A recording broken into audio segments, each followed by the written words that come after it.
ny tenin'Andriamanitra solika fitaizana. Fandaharana atolotry ny radio teny fiainana miaraka amin'ny fikambanana hira sy filazantsara.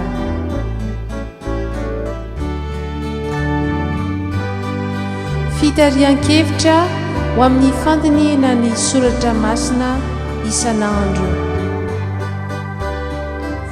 Fa tsy menatra ny filazantsara ao fa herin'Andriamanitra ho famonjena izay rehetra mino izany. Ny tenin'Andriamanitra solika fitaizana.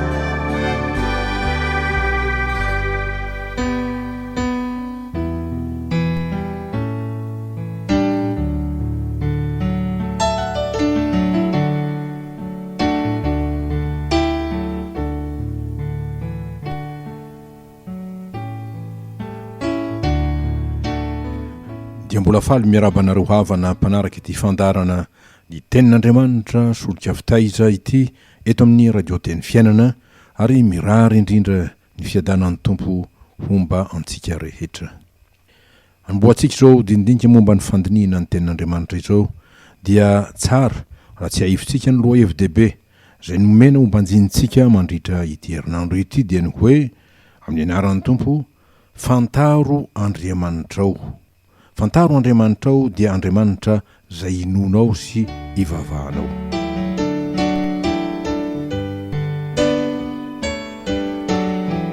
Toy izao ny firindrany fotoan-kevitra momba izany. Nataon'Andriamanitra hiaina ao amin'ny fiarahamonina isika olombelona. Araka ny filazan'ny mpahay momba ny fiarahamonina hoe isika dia natao ho olon'ny fiarahamonina na homo socius amin'ny teny latina izany. Koa izany dia tahaka n'Andriamanitra izay naneho ny ohatra mazavatra amin'ny voalohany ny amin'ny tsy mahirery azy. Raha ny teny izy tamin'ny fotoana namoronany izao tontolo izao ka nanao hoe andeha isika morona olona tahaka ny endritsika araka ny tarehintsika. Genesis 1:25 zany. Fa tsy hoe andeha aho amorona olona tahaka ny endriko araka ny tarehiko izay midona toa hafahafa ihany amin'izao fotsika ny mandre zany dia amintsika izay malala ny soratra masina. Koa tsy izy no miteny eto isika fa Andriamanitra izay manondro ny matrinité masina azy, araka ny filazantsika azy hoe Andriamanitra telo izay iray dia ny Ray sy ny Zanaka ary ny Fanahy masina. Fampianarana lehibe ho antsika araka izany ny amin'ny ahafantarantsika sy ny ahatsiarovantsika fa tsy nataon'Andriamanitra hiaina ho iresika olombelona na koa ho an'ny tenantsika ihany, ny atao hoe oloko azy. Dia toy ny tenena ny fezainy amin'ny Adama manao hoe tsy tsara raha irery raha lehilahy dia anaovako vady sahaza azy izy, amin'ny Genesis 2:12 zany.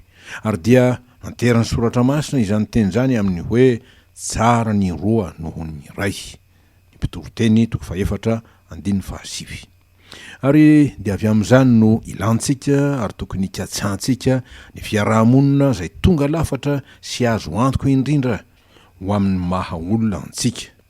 Tsy inona izany fa ny fiarahamonina miaraka amin'Andriamanitra izay nahary antsika sady mpamonjy sady mpiahy antsika. Ary izany no hananterana amintsika fa tsy hoe tsy mety tsy akory ny mino ny fisisin'Andriamanitra sanatria izany, saingy tsy ampy izany. Fa ny tena ilaintsika mantsy ary takian'Andriamanitra amintsika raha teo koa dia ny ananantsika firaisana aminy. Ary amin'ny alalan'izany dia ny fifandraisana akaiky sy marim-pototra aminy. Koa na inona mety ho tafiotra na onja mahery izay manemotra ny fiainantsika dia mitoetra ao amin'ny firaisana amin'Andriamanitra io isika ary raisy lahatra ny amin'ny fahamarinan'ny teny Jesosy manao hoe ny ondrika io izy miaino ny feoko ary raha mahalala azy ary izy manaraka azy ary raha manome azy fiainana mandrakizay ka tsy ho very izy mandrakizay ary tsy isy andrombaka azy amin'ny tanako. Ary dia anterina izany teny izany amin'ny hoe ny raiko izay nanome ahy dia lehibe noho izy rehetra ary tsy misy mahay mandrombaka amin'ny tanany ray, izaho sy ny ray dia iray ihany. Pirazantsara ny Joana 10:7 ka hatramin'ny 7 ireo tenin' Jesosy ireo. Izany dia mba ilazana fa ny firaisantsika tsirairay isam-batan'olona amin'Andriamanitra no zava-dehibe indrindra sady fototra izay tokony hifantohana sy koloina tsy mitsahatra. Ary dia hamarin'ny teny Jesosy indrindra izany manao hoe izaho no voaloboka ho izy, ianareo no sampany, izay miray amiko ary izaho aminy dia mamoa be izy, fa raha misaraka amiko kosa ianareo dia tsy mahay manao na inona araka ny filazany tsara nosoratan'i Jaona 5:20 ny andininy 5.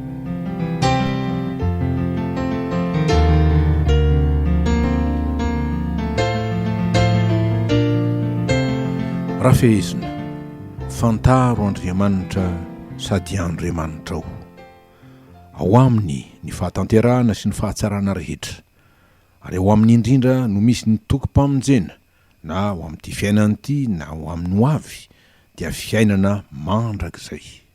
Hoy Jesosy, ary zao ny fiainana mandrakizay dia ny mahafantatra anao izay Andriamanitra tokana sady marina sy Jesosy Kristy izay efa nirahinao.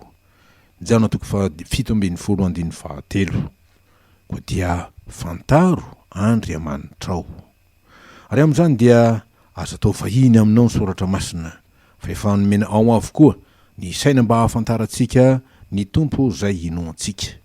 Ary dia raiso ka azony ny teny araka ny teny mpanao salama manao hoe fantatritsika loatra ato am-poko no iraketako ny teninao mba tsy hanotako aminao.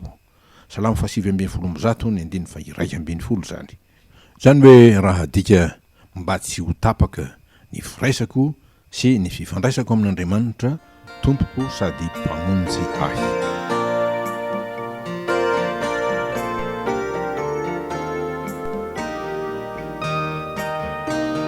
Miainga avy amin'izany fototra lehibe ny firaisana amin'Andriamanitra zany, izay orena ny finoantsika sy ny fahalavarany fiainam-panahintsika dia omeny tompo atsika amin'ity andro zoma 3 oktobra ity. Ny loha hevitra manokana manao hoe fantaro Andriamanitra miahy ny olony. Fantaro Andriamanitra miahy ny olony. Dia araka ny teny Jesosy manao hoe fa Andriamanitra tsy hany miarary ny olom-bo afidiny va izay mitaraina amin'ny andro aman'alina. Liko 7:20 ny andiny 7:1. Tena nataon'i Jesosy ny amin'ilay vehivavy mpitondra tena na hery nangataka izany. Ny vaky-teny voalohany araka izany dia ny boky Salamo 5:20-1:9, teny vavolombelona izay nataon'i Davida ny namonjen'Andriamanitra azy tamin'ny fahatereny no ny fahavalony izay niremby azy fatratra hahafaty azy dia Isaolo mpanjaka zany. Hoy ny teny nataon'i Davida mamintina izany: fony azo pahoriana aho dia niantso an'i Jehova, eny Andriamanitro no nitarainako. Ny haino ny feko da ho an-tempolony izy, ary ny fitarainako teo anatrehany dia efa tonga teo an-tsofiny. Ny vaky-teny faharoa, Liko 7:20-5. Fanoharana izay nataon'i Jesosy ny amin'ilay vehivavy mpitondra tena na hery nangatany ka nahazo rariny. Ka ny afatry ny tompo dia ny hoe tsy mety raha tsy mivavaka mandrakariva isika ka tsy reraka.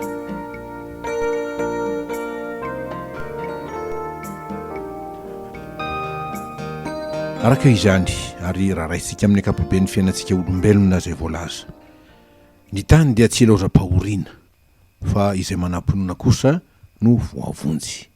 Ny fahoriana dia satria misy ny fahasairanana, misy ny fahaterena, misy ny ady, misy ny fitsapahatoetra samihafa, henika ny tsy fahamarinana sy ny faharatsiana izay vokatry ny mahampanota ny olona, kanefa toky kosa ny men'ny tompo ary asetriny zany dia amin'izay rehetra miandrandra sy mitalao ny famonjeny, araka ny teny manao hoe Jehova hiady ho anareo fa ianareo kosa hangina. Exode 4:20 teny natao Mosesy ho fampahirezana ny Israely tsy hiemotra avy tany Egipta.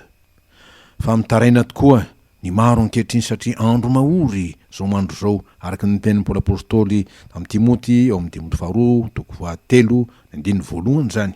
Kanefa na dia mahory azy zany dia tsy tapidalaka le tsy akory na avelan'Andriamanitra angahy azy izay miandry azy sy matoky azy, fa iteny izy tahaka ny mpanao salamy hanao hoe tao amin'ny lalina no ny antsoko anao Jehova ho.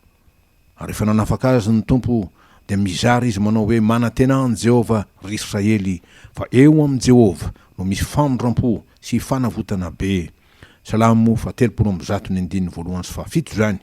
Fa ny tompo miaino sy mamalo ny vavaka tao aminy, fa ny tanan'i Jehova tsy fohy fa mahavonjy, ary ny sofiny tsy lalo dalovana fa mahare. Isaia 7:20 zany. Ny fanontaniana izay apetraky ny tompo amintsika eto dia ny hoe raha avy ny zanak'olona moa hita finoana ety ambonin'ny tany va izy. Ao amin'ny 9 amin'ny liko 9:20.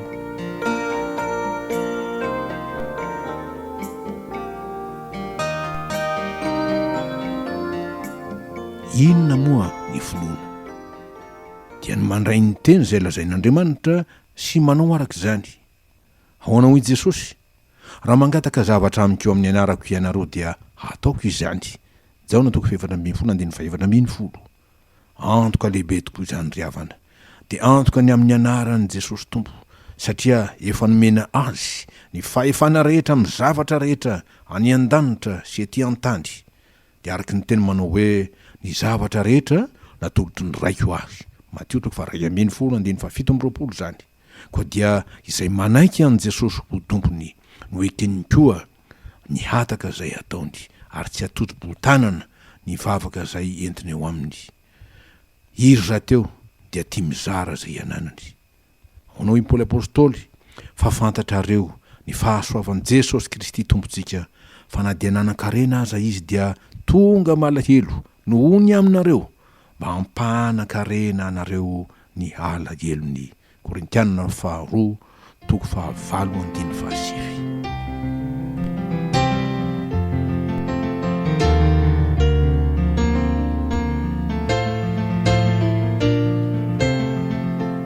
Andeha ho fezintsika ny votoatin-dresaka tamin'ity andro ity, mikasika ny amin'ny hoe fantaro Andriamanitra izay miahy ny olony.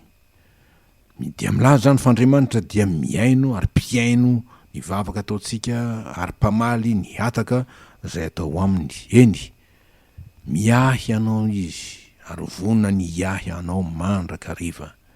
Dia isahirana izany. Fa izy dia manaiky ny iray antoka amin'ny olony tokoa. Ary dia izay koa no hevitry ny teny Jesosy amin'izay rehetra manaraka azy manao hoe indro zaho izy momba nareo mandraka riva mba hara-pahatonga ny fahataperana izao tontolo izao. Mateo 5:20 zany. Ho anao ry havako izay difitry ny fahoriana ary tojo ny antsarotra sady tsy ombo tratra. Tianao va ny tompo ombanao sy hamaly ny vavakanao? Mihavana ary amin'Andriamanitra, ary havaozy ny firaisanao amin'i Jesosy, ny fanoloranao tena ho azy, fa vony izy iray antoka aminao, satria mpamonjy matoky sy marina ny tompo. Araka ny Apokalipsy 7:20-20. Zany hoe tsy mivadika na mandiso fanantenana. Raiso ny teniny, anakatoavy izay lazainy, fa toky sy antoka lehibe no omena antsika manao hoe raha miray amiko ianareo ka mitoetra ao anatinareo ny teniko dia angatao izay tianareo na inona fa ho tonga aminareo izany. Jaona 5:17. Izay ny finoana izay tadiaviny. Koa dia matoky fa tsy izy tsy ho tanteraka ny teny rehetra ataon'Andriamanitra. Ho voninahitran'Andriamanitra irery ihany ao amin'ny anaran'i Jesosy Kristy, Tompo sady mpamonjintsika. Amen.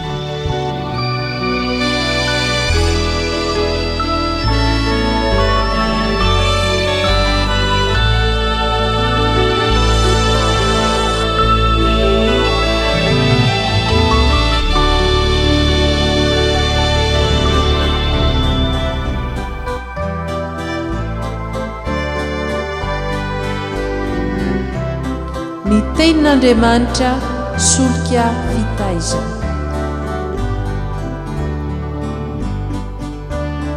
Fandaharana atolotry ny radio teny fiainana miaraka amin'ny fikambanana hira sy filazantsara.